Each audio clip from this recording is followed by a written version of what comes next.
All righty. We're grateful to have our brother Eric Bissell with us to share Shabbat with us and to explain a little bit about the last few verses of Ecclesiastes. So let's open with a word of prayer. Abba, Father, we thank you for your Shabbat, for inviting us into this time of rest, and we thank you for every brother and sister that's come here to study with us. We pray that your Spirit would speak through Eric and that you'd open these words up to us. We thank you for preserving your word and for inviting us to understand it, make it part of our lives to walk in it. We thank you and we praise you, Yahweh, our Father. Hallelujah. Hallelujah. We were just referring to part of another random verse which happened to use this word aleph-bet.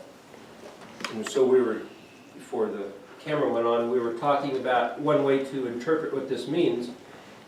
And this word here can mean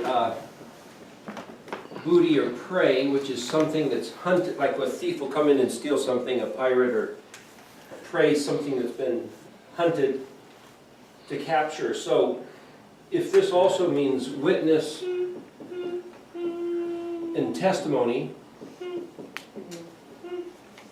it also means to ornament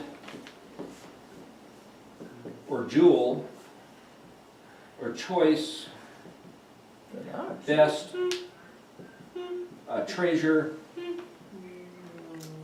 So if you put the word ayin yod, it means basically my best treasure.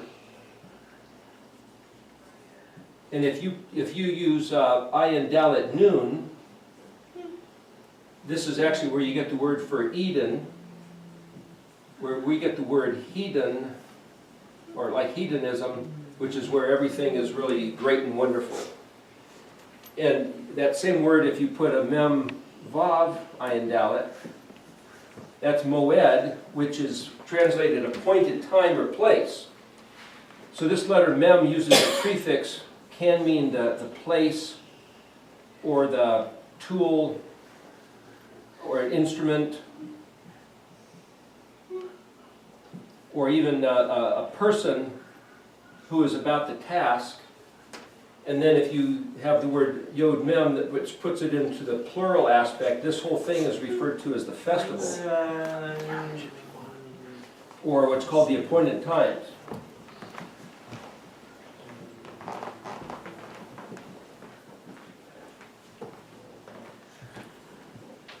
So if you're just looking at this word itself, and in that particular, what's that called, that Bible? It's a reader's Hebrew. A reader's Hebrew. That I've never seen that before, but that's a new publication, I guess. Yeah, I guess. So they just Want to hold it up for the have- camera, Corey? Oh, Yeah, hide your face. that's perfect. Where you at? There you are. So I'm just making reference so people know that particular translation only has these two words referencing what this word ayin dalet means. Yet in this phrase, ayin dalet ayin tav, that's translated as the word until. And this one's translated as the word time. The interesting thing is about this is in Daniel 12:4. Until the time. And this is pronounced kind of as in, you would say ed, and this one is be et. But it's not exactly an E, because that would be aleph-tav. And this is, the ayin is pronounced as an O, an E, an A, sometimes a U, or a kind of a GH sound. It's got quite a few different sounds, the letter ayin. But the interesting thing about this is that you can almost say chad, which is almost sounds like the word edit. It almost sounds like you're trying to clear your throat. It's very similar to lo yiyilaka. So I'm just trying to show a few different ways to read just this one word. So if you get that particular book and they say it means booty or prey, you then would have to try to wrap your mind around how sense of the meaning booty or prey would fit into the context of that sense. And we just opened up a random, Yeah. I didn't even see where it was we were looking. Yeah. But I'm trying to show you another way to read what this might mean by adding a different prefix or a different suffix and looking at other places and finding another verse where it shows up in Scripture. And then if you put it with this where it means edet, and if it means until the time, but the word until means a progression in time. So something is going to be the case starting now until, and then there's a qualifier. You're in jail until your sentence. You sign up for a subscription until the subscription runs out. You pile something up until it's full. So whatever that action is, which causes this to come to an end, that same exact word is, I believe it's the word aleph-tav.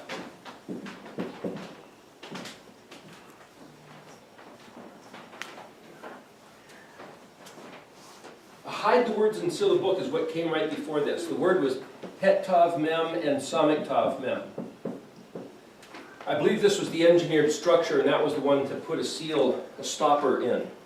And it's literally translated, hide the words and seal the book, until the time of the end. So the interesting thing is this is another word that's used in, it was either Proverbs 8 or Ecclesiastes, I'd have to look it up. But it literally means signing up for a subscription, and then the subscription runs out, and now the exact word that we're talking about. So what I'm saying is that this word until has the exact same meaning. I could look it up and verify it, but I believe it's het-tav mem. So another way then to say, well, what does this actually mean? Is something allowed to be a prey for some other hunter for a period of time? What I found in numerous scriptures is that's exactly what Yahweh says. The curse is that he would go back to, especially Leviticus 26 and Deuteronomy 28.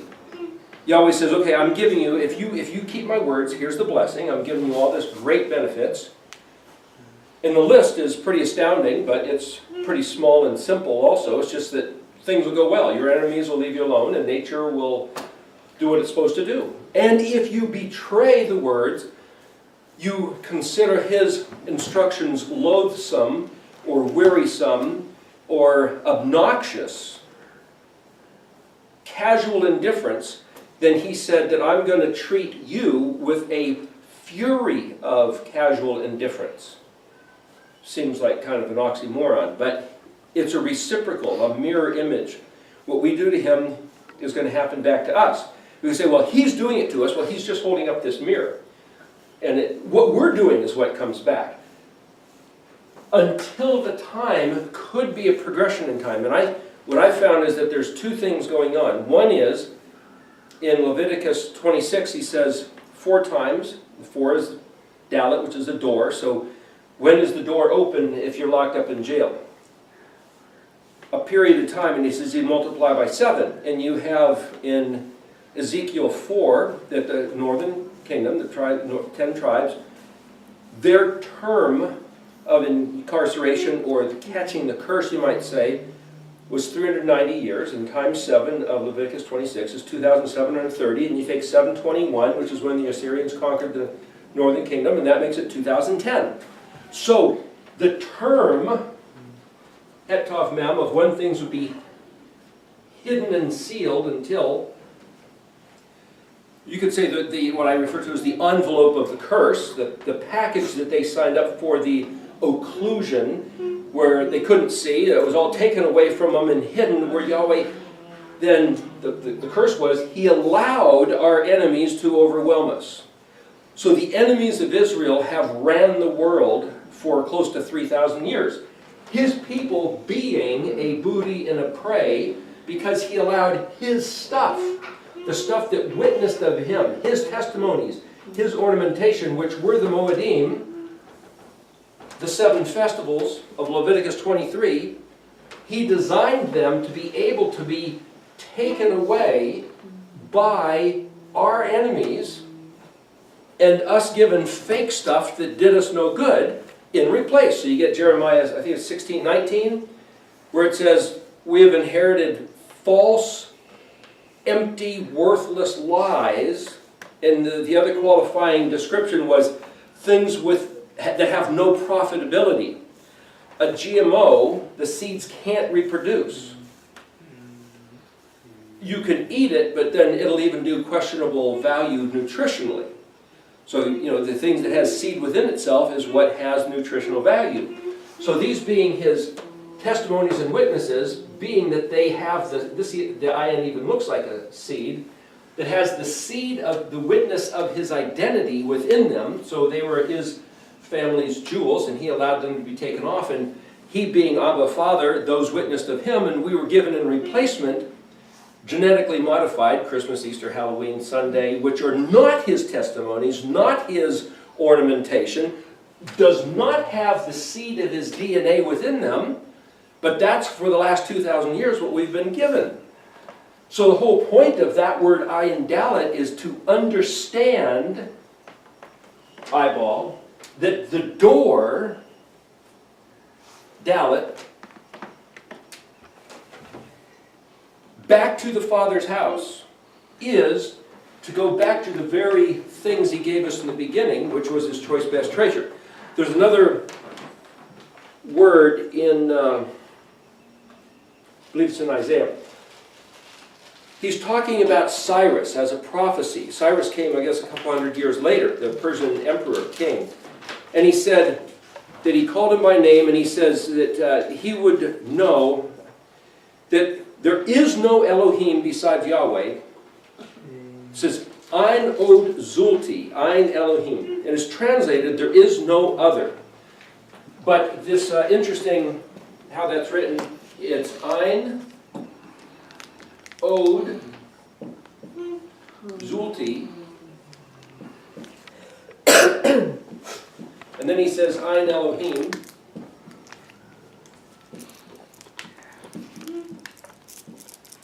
And just as a reference, this word ayin is our letters A, I, and N, reading right to left. If we read left to right, it's where we get the word ain't, which means nothing, right? No, it's like that's...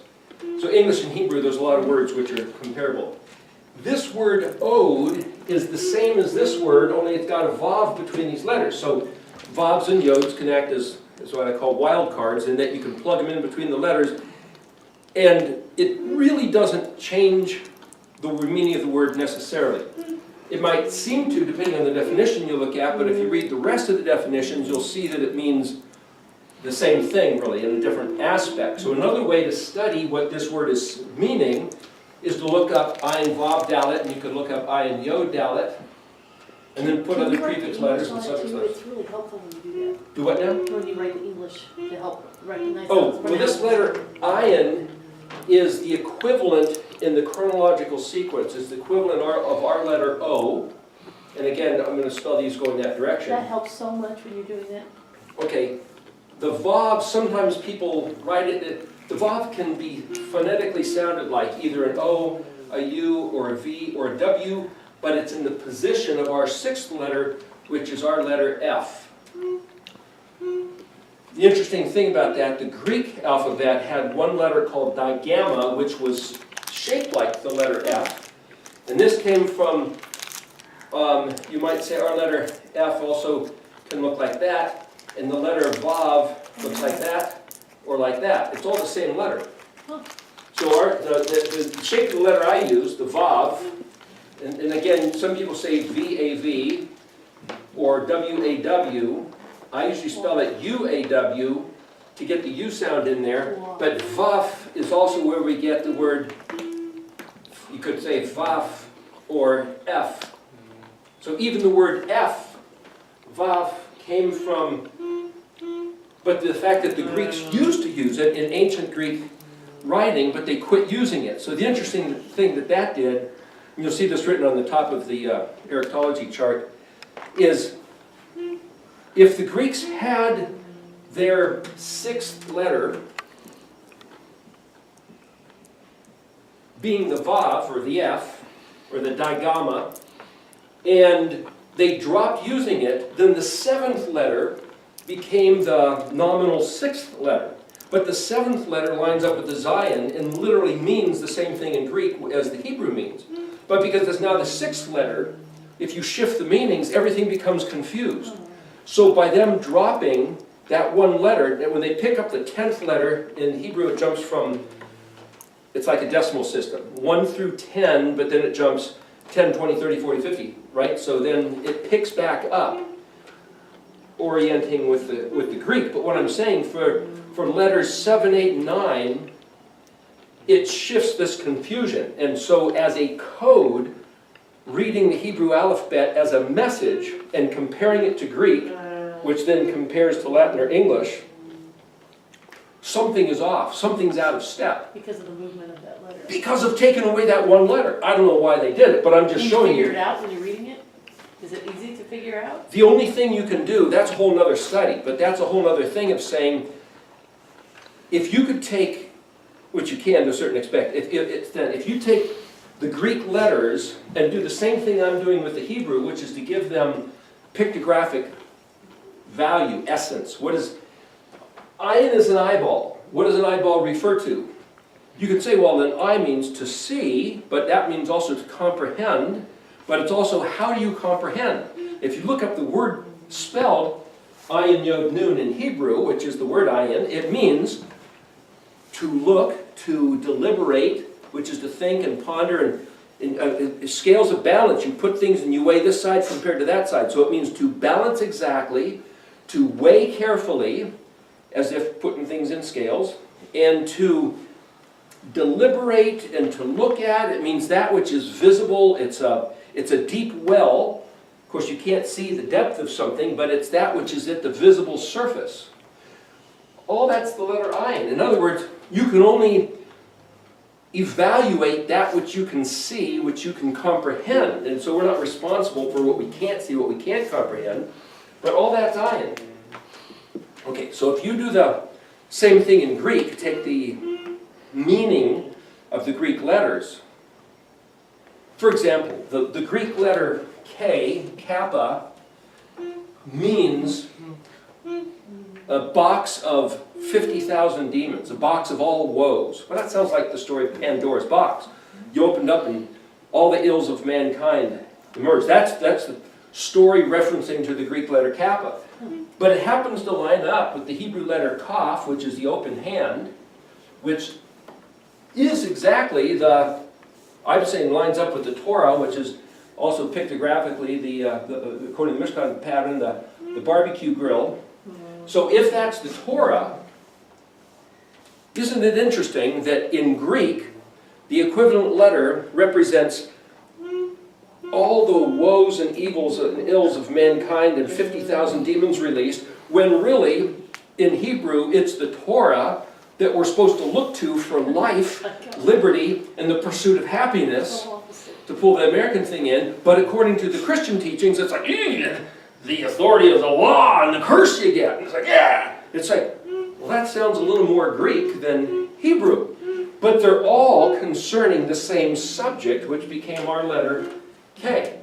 So that's just another aspect of the study. So what I'm saying is that if this says understand the door, and it's the word until, and if the words were hidden and sealed, Daniel 12, until the time, and this is time, but this is also time. So this is a progression in time, but this is, in fact, just as a reference, if you spell the word ayin-tav, hey, it's still time, but this word is translated as right now. So you could say that if that means time, this is like this time, right? That's just another way the language works. Going back to this, there is no other Elohim, Ein Od Zulti Ein Elohim. If this means there's no, and this is the word Elohim translated God, Ein Od Zulti, it's translated there is no other. But this word Ayin Vav Dal, that literally means again and again. Well, that's like witnesses. if you do something and say, what was that? Again, here, I'll do it again. What was that? That's just the same thing again and again. So if somebody gives a testimony and says, do you have any witnesses? And they're supposed to come in and say the exact same thing, corroborating the truth of the matter. So in terms of trying to understand, it's like, well, to say something again and again is the same word as giving witness to the truth. But it also means repeatedly and forcefully. So if you say something with an exclamation point, or just a whole bunch of them, that's the word ayin vav dalet. Can you write that word out too? Oh, that's where you get what was our letter O, and then the U or vav, and then the D. So it's out? Yes. Or this is more, the more actual way to pronounce that is a slight GH. So you would pronounce it in English as a GH, kind of a chod. So you put an X in front of it. Is there an X like? No, it's more like a GH. I use the X. It has kind of a slight X sound, but the X sound is so soft. Okay. The X sound is harsher with the letter het. Chod. Chod. Chod. Anyway, the interesting thing about the word zulti, the word zul, Zayin Lamed or Zayin Vav Lamed, means cheap, worthless, despicable, and this is translated as the word for other. There isn't any other, no God. So that's what it's translated in English. But the interesting thing is, you could say, well, this letter, there's another way to translate that, to read the words. Zayin is the seventh letter, which means to swear a vow. It's like the seventh day Sabbath. It's like the 7 Moedim. It's also a picture, I believe, of Yeshua being crucified on account of us breaking the vow and Him being provided as a provision to redeem us from the curse of that, breaking that vow in order to buy us back into the kingdom, which is the next letter that comes after it, being the het, the 8th letter, right?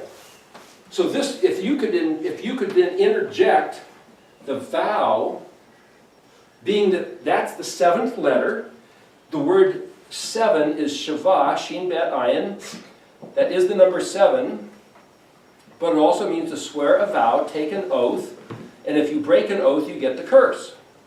It's all the same exact word. So if somebody were to only say, oh, that's number 7, you've just missed that it's also this other stuff.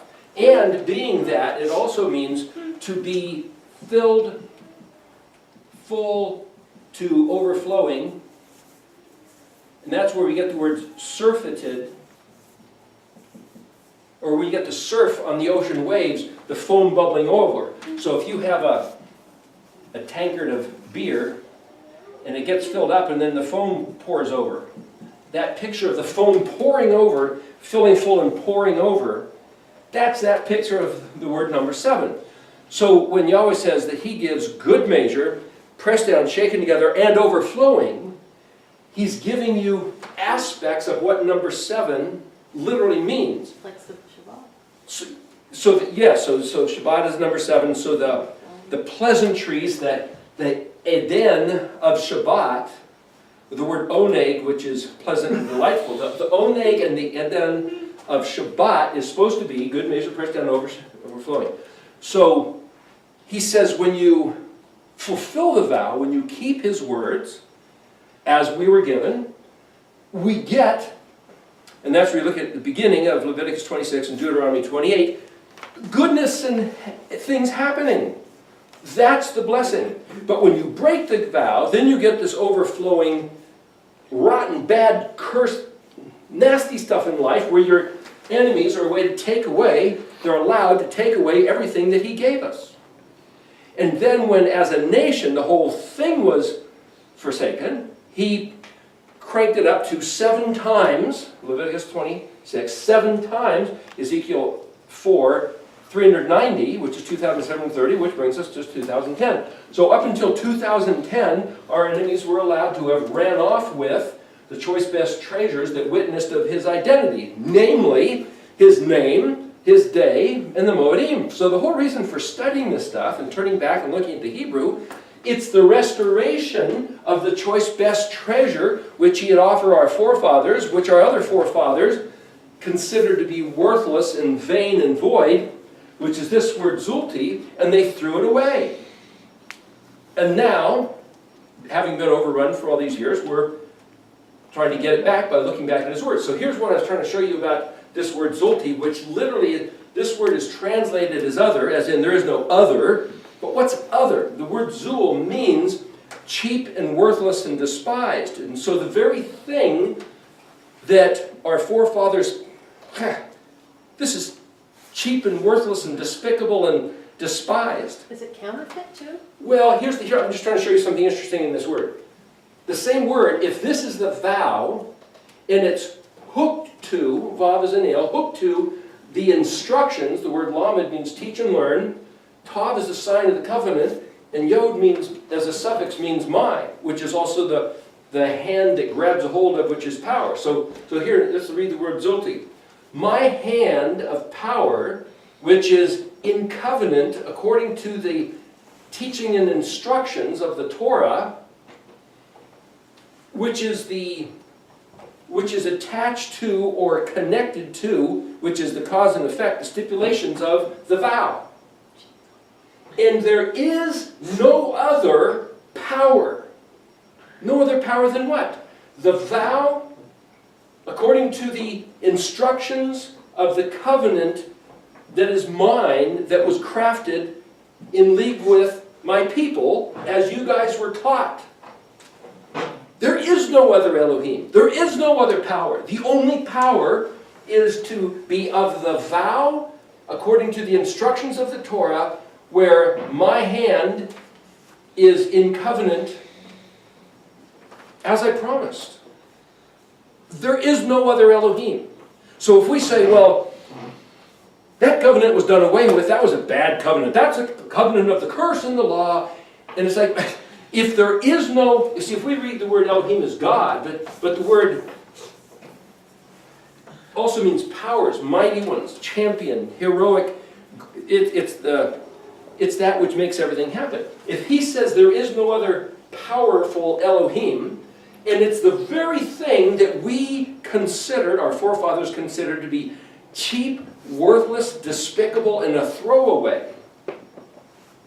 So I read this as saying, listen, repeatedly and forcefully, he keeps telling us the same thing. I gave you guys the very best, choice best treasure at the very beginning.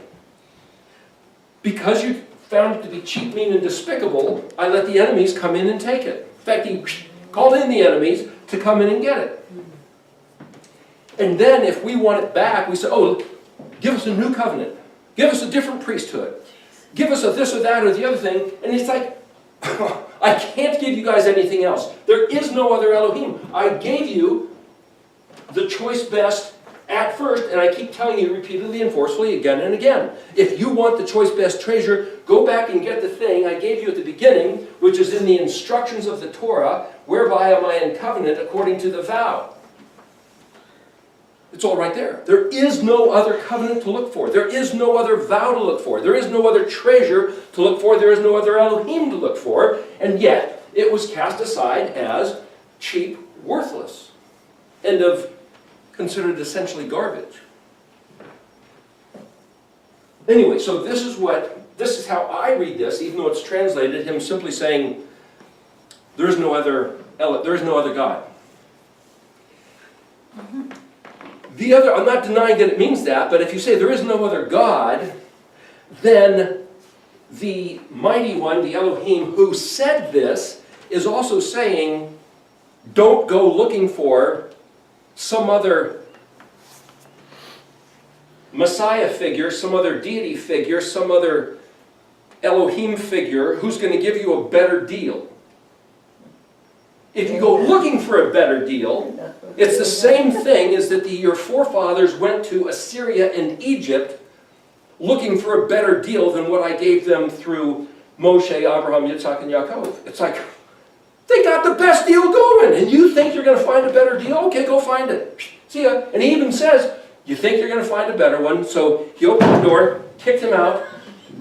Sound effects, just Yeah. Nice. And then, I mean, these are other stories in Jeremiah. You know, he divorced. The word divorced, there's maybe a couple different words, but the word shalak literally means to shoot as a missile or to dismiss, like get out of here, but it's also to send somebody out on a mission, like a diplomatic envoy, an ambassador. But he took his people and said, oh, you want to find somebody better? There's the door, see ya. And they took off, and they couldn't find anything better because there really isn't. And then they decided to come back, and that's where, you know, he wouldn't let them come back for a while.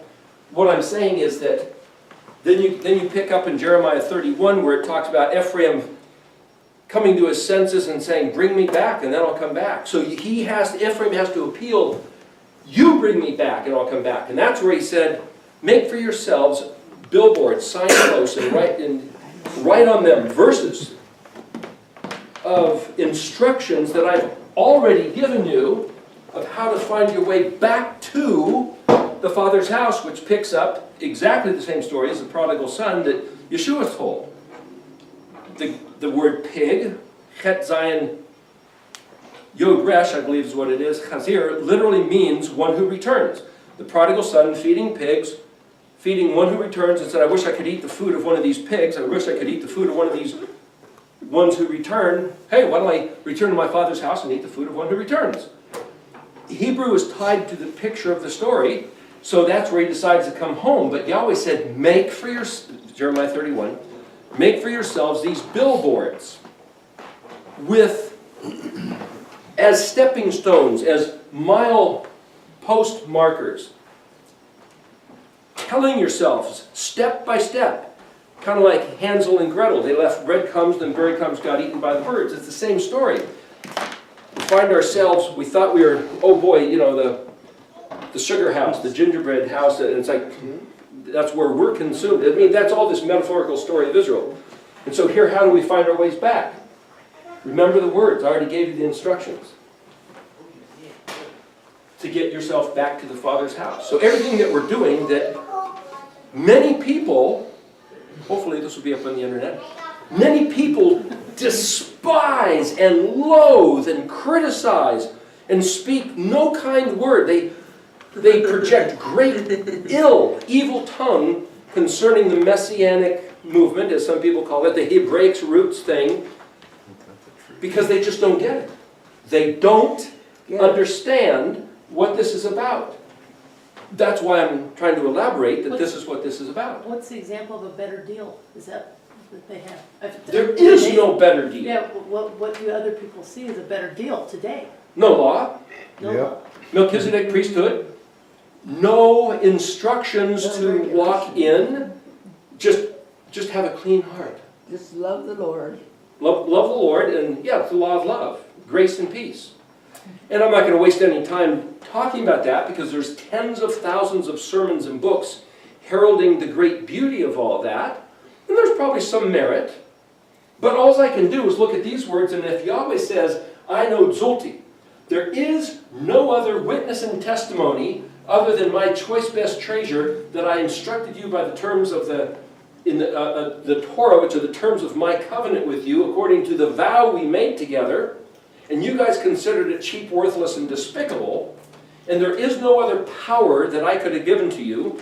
So if you guys want to go and invent for yourselves other Elohim, that's why this other verse, and again, can't remember where it is, but it says, I believe it's following in Jeremiah 16:19, maybe verse 20, where it says, can a man make for himself Elohim?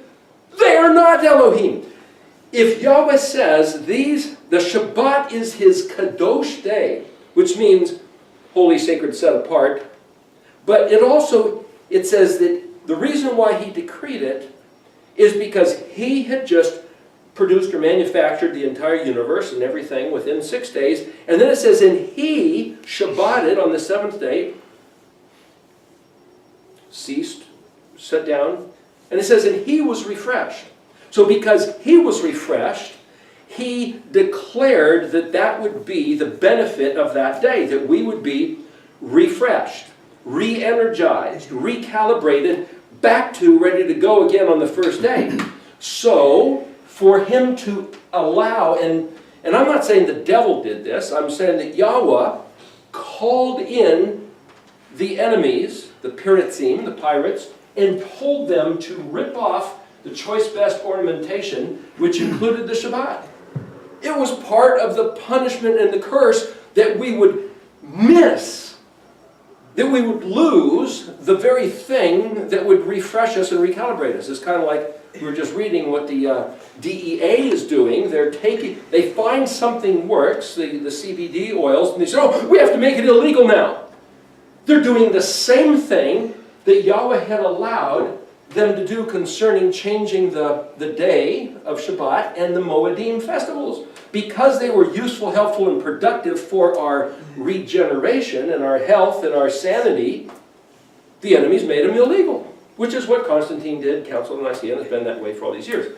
So for people who are criticizing this study, they're just dupes of the system of the enemy, and they think they're triumphing and proclaiming the messiahship of their Jesus, but they're playing into the curse system and they don't even get it.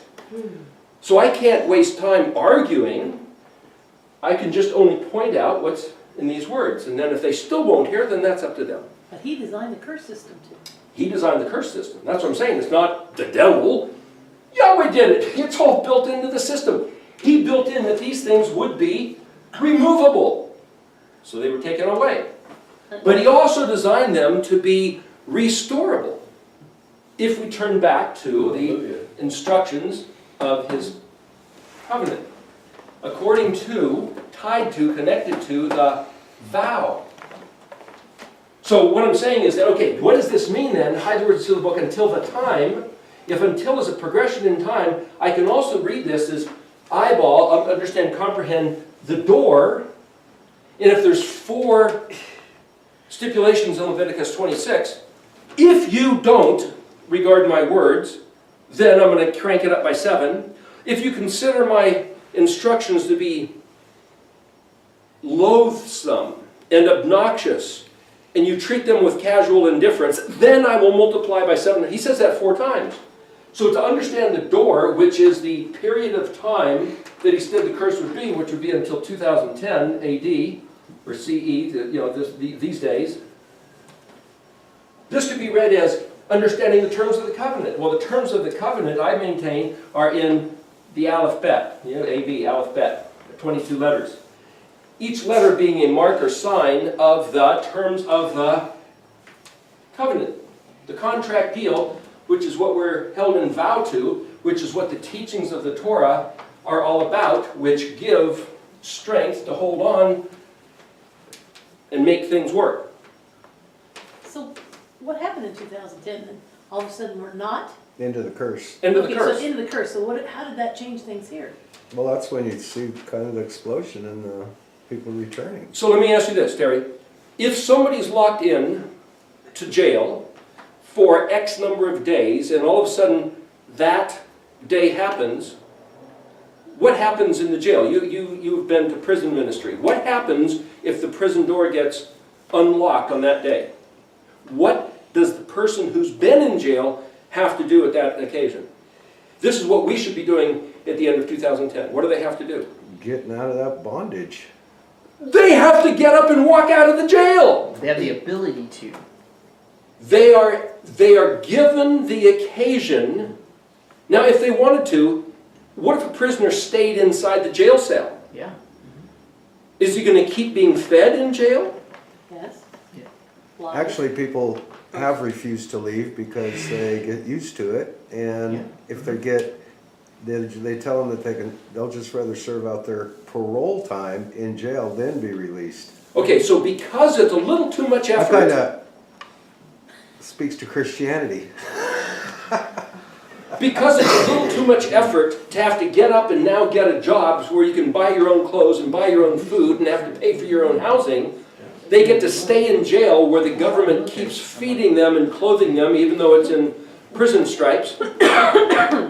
It's a little more easy. You're just swept along in the flow of the oppression rather than taking upon yourself the burden of liberty. So another way to read this is you could say, okay, as a mathematical equation, if you have if these are all just variables, if you have two variables here, you could say, well, this is ion of aleph-tav, right? You're saying, understand what's aleph-tav. If you look up in the dictionary, that's the word dat, and it literally means law, decree, usage, where we get the word orthodox or religion. So you could say, well, this is just simply the right way to do something.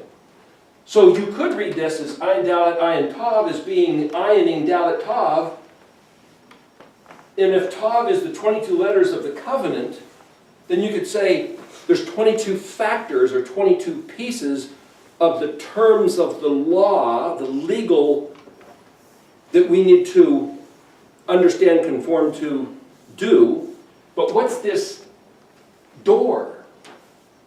So, from what little I know of Judaism, the Jews keep studying the terms of the law. And the Christians think, hey, the law was nailed to the cross and done away with, you don't even have to look at it. But the Christians keep looking at, who is this guy who claimed to be the door? But the Jews say that guy was a scoundrel who did away with the terms of the Torah, so we can't even regard him. So the Christian, understanding Yeshua claiming to be the door, or they say Jesus said, I am the door, they keep studying Jesus saying, I am the door, thinking that he did away with the terms of the covenant. But the Jews keep studying the terms of the covenant, thinking this guy is a scoundrel and was deserved to be crucified. But there's this thing about being yoked together, understanding the dalet tav, which is the orthodox use of the instructions of the covenant that he gave us. So I see this as being, until the time, as a catch-22.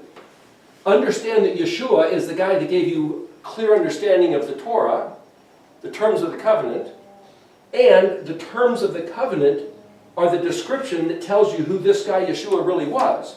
And if you think that he did away with the Moedim, did away with the Shabbat, did away with the Torah, you got the wrong Messiah. You got a fake Christ.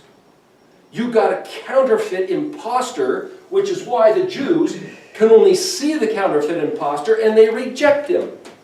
But the Christians look back at rabbinical Judaism and see that they've made up a bunch of extra terms of the contract and they reject that. That happened to me today. I was on a forum Really? posting. Oh yeah, and they're telling me how I can't keep Shabbat. It's impossible. Nobody can do that. I'm like, oh my gosh.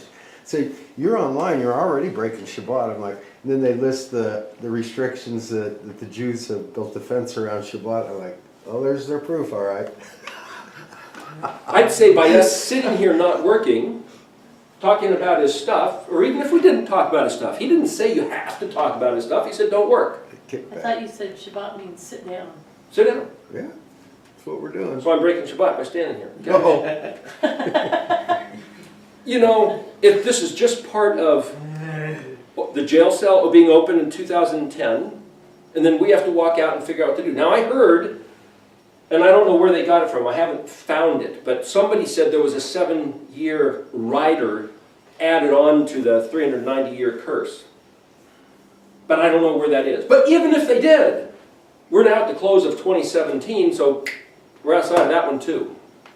Outside of that envelope of that, if that was indeed. But as of 2010, It's not the end of the year. And we were all yeah, but there. it's not according to the Gregorian calendar anyway, so, you know, huh? We were all there. Yeah. We were just as bad as these people over here. I'm not saying everybody's We came out of bad. it. We're We subject came out of it. to the delusion Yeah. imposed upon us by Yahuwah himself because we chose to be deluded rather than comprehend the truth. I don't think, people don't necessarily choose delusion. A lot of Sure people they are do. born into delusion. They're born into delusion, but they choose delusion if they say, They say. I'd rather not know, I'd rather not put the effort to comprehend, I'd rather not see. So we're going to talk about Ecclesiastes 7, excuse me, Ecclesiastes 12 verses 9 to 16. The last 6 verses of Ecclesiastes. But the point is this, if it's talking about wisdom, wisdom, as we talked about last week, Proverbs 8 is het kaf mem. Chacham is wisdom. Chachma is the application, you might say, like adding a hey, making it right now in expression. If you could say that this word dot means law, it's also where I think where we get, if I recall correctly, the word for pious or orthodox. Is that word data? Is that also an English? word? Probably where you got the word data. Probably so. Information, law. So it's the information, to comprehend the information and then put it into use. But if this lines up, and this is another way to read the pattern, is the het is the fence, the kaf is the barbecue grill, and the mem being the laver, and the hey being the expression, hey, then you could say, well, between the fence lines up with choose life. Choose life is the active verb. Moshe said, I put before you life and death, choose life. So you could say, okay, I choose life. I choose to be at liberty. Then what? The thing right inside the fence was the barbecue grill representing the Torah, which means that's the letters Kaf and Lamed. Lamed literally means teach and learn. Kaf looks like a barbecue grill. It's an open hand pattern. It's lines of instruction like furrows in the field. When Adam was kicked out of the garden, the place of Eden, where he didn't have to work, he was thrown, it says in Genesis, back to the place that the dust that he was composed of came from. So it seems like there was a setup, just for what it's worth here, there was a setup of, yikes. Down below. Yeah! Purpose There's a marker? rag. No, it's not. There's alcohol down there. There's a rag and alcohol. Want me to clean it for you? Oh, that's okay, I'll just, there you go. Here, That's much better. better. Yeah. that's the background, it's the glow of the Garden of Eden. That's beautiful. See, so here's Eden, and there was a garden over here, and outside of Eden was the land of Nod, right? So all out here is the land of Nod. And when Cain was kicked out of Eden, he went to the land of Nod, and the word Nod means wandering. So we even still have that in English. When you get tired and you're just nodding off, your consciousness goes into dreamland. It's the same word nod, wandering, right? But in this whole place was Eden then. And in Eden, he says, when he got kicked out of the garden, he was sent back to the place where the dust was taken from. So somewhere out here, he was told to till it. So somewhere out here, there was a place for him to till with lines. Well, that's the barbecue grill. This is the big white fence, as it were. So here's the Mishkan pattern again. And it says outside here was you might say a spring or a fountain, the headwaters of 4 rivers that went across the earth. So here was like the laver, which was this source of all the waters that went out and flooded everything else. Then inside Eden, you could say what he was told to do, which was watch, keep, and guard. The word shomer lines up with the word menorah. And then there was this, the table of showbread. I've tried to lay this out, and it's like, table of showbread lines up with Yom Kippur, lines up with scales of balance.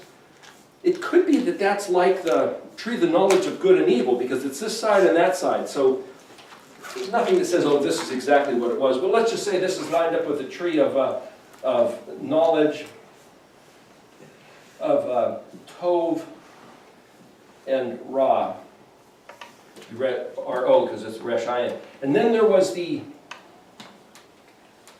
trying to draw what was in the Garden of Eden story according to the Mishkan pattern. And then there was the place of the altar of incense, which it says incense is like the prayers and the fellowship. And that lines up with the letter Pei, which is the mouth.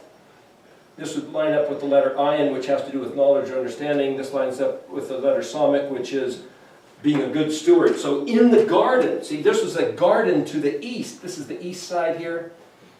So eastward in Eden, so this is the place of the set-apart place is like the garden in Eden. And then in the most set-apart place, behind the veil, it said in the center of the garden was the tree of life. which is the place that he said, well, lest they go there and eat of it and live, so he had to kick them out and send them back out here. And then Cain got kicked out and sent out here. So what I'm just trying to describe here is that even in the Garden of Eden, there's the same Mishkan pattern model. So it was, and that lines up with the letters of the aleph-bet, which, you know, because the Ark of the Covenant lines up with the letter Zadi. And then out here in the land of Nod or wandering was the Zion, or the, that's like Yeshua, the crucifixion, and here's the resurrection. And that's more the Mishkan pattern, but just trying to show how all these things fit together. But what I'm saying is then this word wisdom is to choose life. And Yeshua said, I be lifted up, I'll draw all men to me. So he was the one that was lifted up at the place of the weapon outside so that we could actively choose life, actively then intend on learning and teaching the terms of the covenant, the instructions of the Torah, which is, then you say there's this laver, which is taking it to heart, which it looks like a picture of baptism, or looks like a picture of being cleansed and regenerated.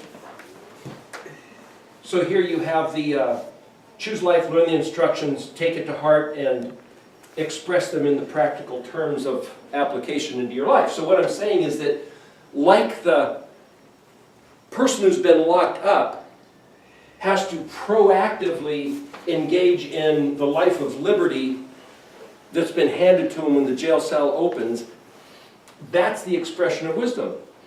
Once you're let out of jail, 2,730-year curse, choose life, learn the Torah instructions, take it to heart as one who's been restored, regenerated, given another chance at life, and put it into expression, doing what he said. Okay, so What are those letters again? It's het, and then Het, Kaf, Mem, He, Chakma. Right? So see, that's our letter H is actually the 8th letter. Word for wisdom. Het, Kaf, Mem.